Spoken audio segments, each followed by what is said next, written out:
అస్సలాముఅలైకుం. Hi guys, welcome to my YouTube channel హమ్ ఆప్కే creativity. Today vlog ఏంటంటే మా పెద్దక్క వాళ్ళ ఇంటికి ఇఫ్తార్ విందుకి వెళ్తున్నాము.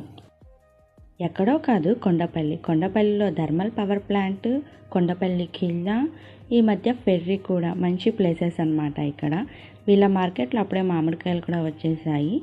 ఇంకా మా అక్క వాళ్ళ ఇంటికి వచ్చేసాము. ఇంకా మా గోలలో మేము ఉన్నాము. ఇంకా వీళ్ళేమో ఫోటో అనుకొని స్టాచ్యూల్లో నిలబడిపోయారు. వీళ్ళతో టైమే తెలియదు నాకైతే. ఇంకా ఇఫ్తారీ విందు స్టార్ట్ చేసేసుకున్నాం. खत्म हुई नफरत दिल की, बांट रहे हैं प्यार सभी, सहरी हो या अफ्तारी, अल्लाह तेरा है एहसान, एक हुए सारे इंसान, सज गए घर घर दस्तरखान, नूरे रमजान, नूरे रमजान.